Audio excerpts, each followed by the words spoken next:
Okay, so let's start our notes with our name and date for today. Our lesson is rewriting equations and formulas. The essential question: how do you rewrite equations and formulas for given variables? And I've gone ahead and started with a vocabulary word and the definition. Literal equation. An equation where coefficients and constants have been replaced by letters or variables. Solve any equation in the same form as the literal equation. Now I want you to relax with this lesson. This is one that does twist your brain. If you get all tied up in this lesson, you're not going to understand. Trust our process of solving equations, and remember what I tell you, how I show you to do this today.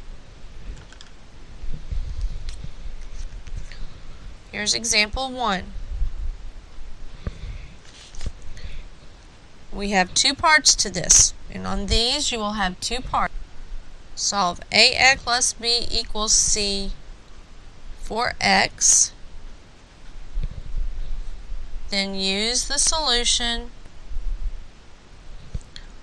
to solve 2x plus 5 equals 11. Two parts. Here's part 1. We're going to take ax plus b equals c,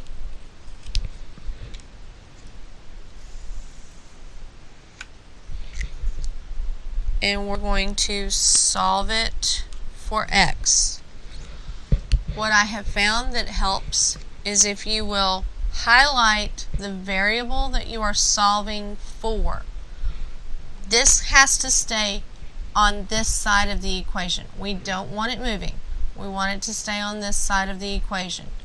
So now we're going to apply our best to solving equations. I have no parentheses. So I have the variable that I'm looking for, x, only on one side. So now I'm going to undo the addition. So minus b on both. This goes to 0, leaves me just with ax. Now, c and b are not the same, so I can't put them together. So I'm going to put c minus b.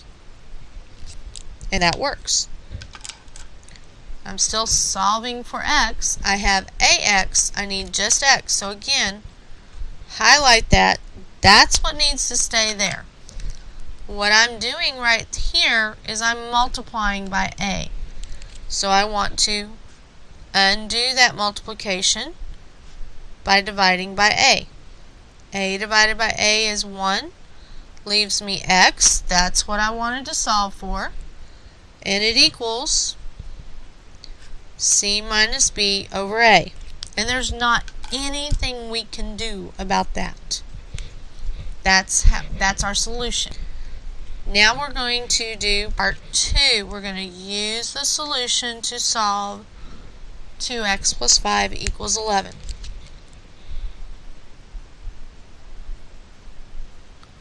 Now this equation that we're going to solve is in this format right here. So if I put ax plus b equals c underneath it, then what I'm going to find is that the 2 goes with a, the 5 goes with b, the 11 goes with c.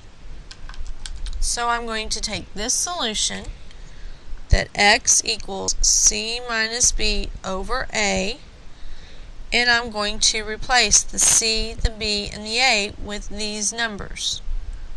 So x equals c was 11 minus b was 5 all over a, which was 2. And 11 minus 5 is 6, divided by 2 is 3. So x equals 3. And there's our solution. Now you probably should check it And I'm going to use this space right here to check it because I'm out of room and I don't want to turn the page. So I'm checking 2x plus 5 equals 11. If I put 3 for x, then 2 times 3 is 6, plus 5 is 11, and 11 equals 11, so yes, x equals 3. If you keep your head and you relax, and you do some of these things that I've told you to do, this isn't a hard lesson. It's a little confusing.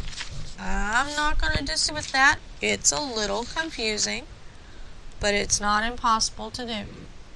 Let's do another one.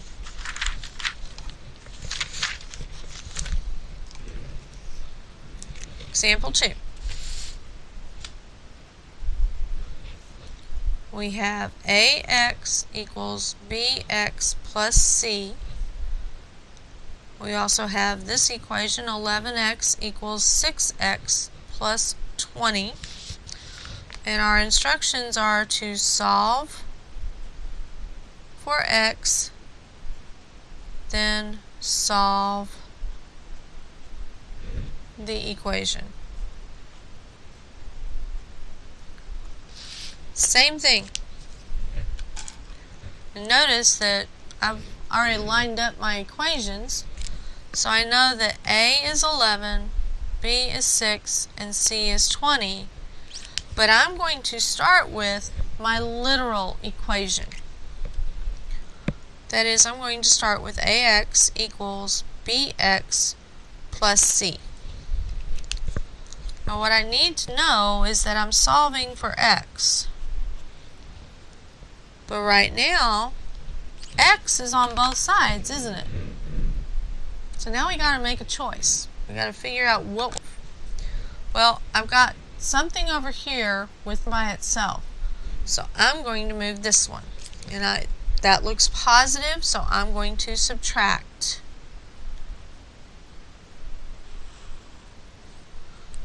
This goes to 0, which leaves me just c over here.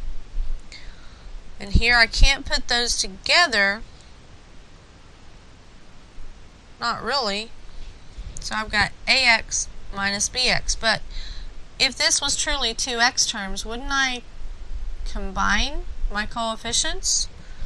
Wouldn't I do something like a minus b times x equals c?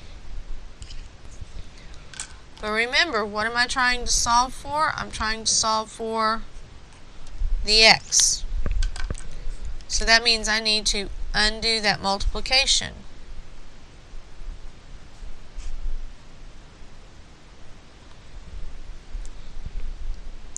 A minus b divided by a minus b goes to 1. So I'm left with x equals c divided by a minus b. And that's what I'm going to use to solve this equation where I know a is 11, b is 6, c is 20. So x equals c over a minus b. C was 20, A was 11, minus B was 6. And 11 minus 6 is 5, so this is 20 divided by 5, 4. But I want to make sure that works. I want to be positive that works, so let's check it. 11x equals 6x plus 20. And I'm going to substitute in the 4 for my x's. So 11 times 4 equals 6 times 4 plus 20. 11 times 4 is 44. 6 times 4 is 24 plus 20. Well, that's 44. That equals 44, so that checks. So yes, x equals 4. I have one more example for you. And this is one you're going to run into quite a bit. That's one of the reasons why we're working on this, so that you can do this. We want to rewrite 3x plus 2y equals 8 so that y is a function of x. And one of the things that I want you to understand is that when we see these words, y is a function of x, it means we want the equation to be y equals. So we want to take that equation and we want to solve it for y.